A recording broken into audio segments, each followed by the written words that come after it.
of last week to see so many of you walking to church today. That was wonderful. Thank you. We're doing it in solidarity to the boys and girls in St Anne's who are walking 18 miles for Skiaf. I walked to church today. My step counter counted 35 steps. Today we have this beginning of Holy Week where we begin in procession and we're going to end in procession at the Easter Vigil. It's a journey and it represents our journey of faith. We hear the adulation of the crowds at the beginning of our Mass today, only to be confronted by the passion of our Lord Jesus Christ according to the evangelist Mark. And when Mark is writing his Gospel, he does so not to give us a life and times history of Jesus. He's writing his Gospel to deepen our awareness of faith in him and our call to be disciples. You know, we use this a lot. Each of us are called to be disciples. But what does that mean? What is a disciple? A disciple is a person who believes in the ideas and principles of a teacher and tries to live the way that that person does or did. The disciple of Jesus Christ is one who strives in their life to learn from Jesus and then to live our life in the way that Jesus lived his life. That's what it means to be a disciple. And that's what we are called to, discipleship. And when we hear in Mark's Gospel the passion of our Lord Jesus Christ, he's not just telling us about the events that happened in the passion.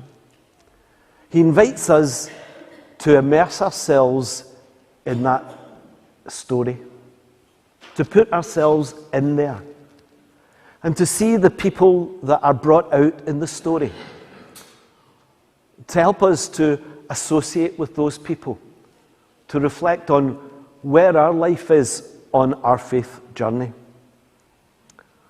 And Matthew very clearly, in that gospel passage proclaimed to us today, presents us with people who have to make choices. And the disciple of Jesus constantly has to make choices. We have to make choices constantly.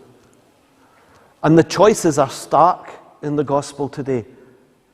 It's between those people who show great courage and those people who shy away out of fear. And that's often the choice that we have in following Jesus. To follow him, we have to show great courage, especially in a world that rejects faith in Jesus or anything. We have to show courage, or we might walk away in fear. And the first person that Mark presents us with is this anonymous woman. A woman who literally gives her all. She uses a year's worth of her salary to buy a precious oil. And she pours it over the head of Jesus. An act of love. An act that Jesus tells us prepares him, his body, for death.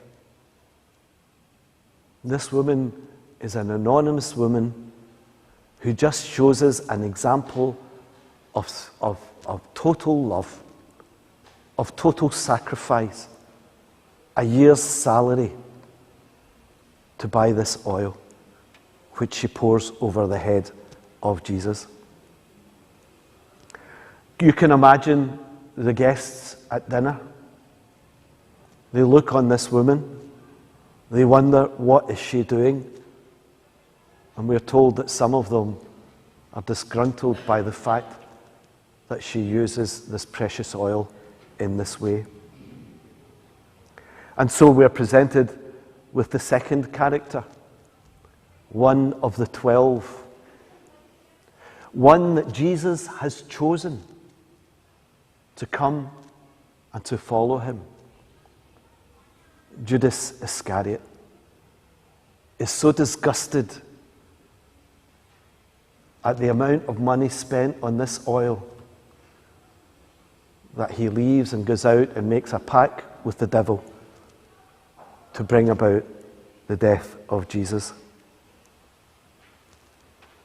You know, what is going on for Judas? Is he discouraged? Is his expectation of what Jesus would be being dashed? Did he really care for the poor? John's Gospel, which we'll hear on Friday, suggests that he didn't. For whatever reason, Judas turns his back on Jesus. And so, right at the beginning of this, we are giving a disciple's choice. Are we like the anonymous woman, or are we like Judas? And the thing is, in our lives, there are probably times when we are like the anonymous woman and times when we're like Judas.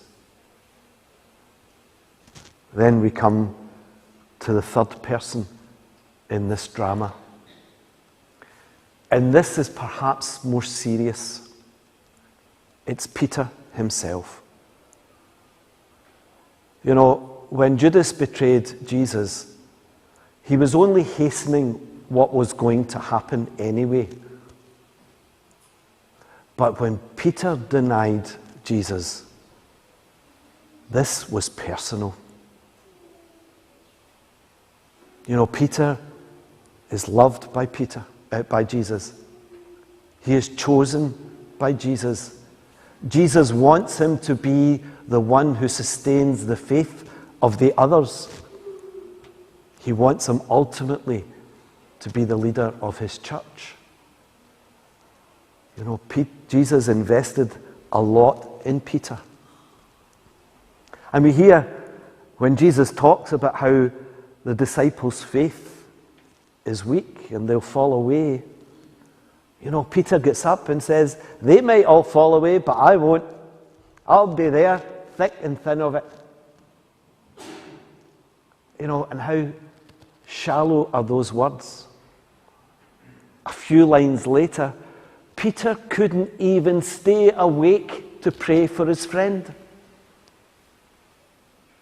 Couldn't even stay awake. That's how solid Peter's determination was.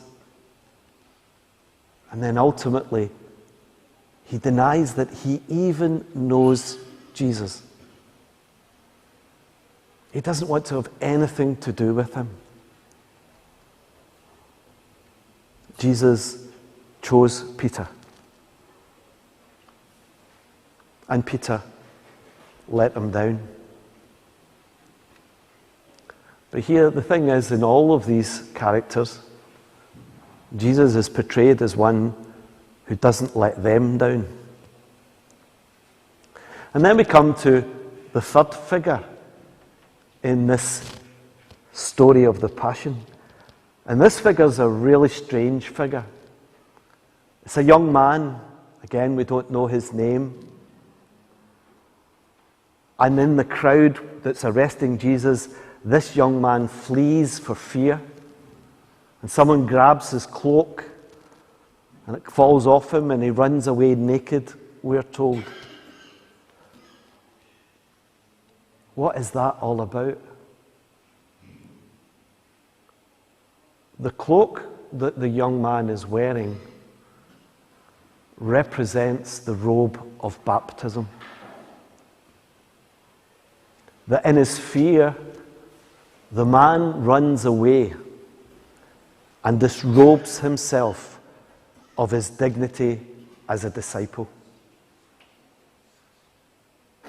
You know, whenever we run away from Jesus in fear, we leave ourselves naked and vulnerable.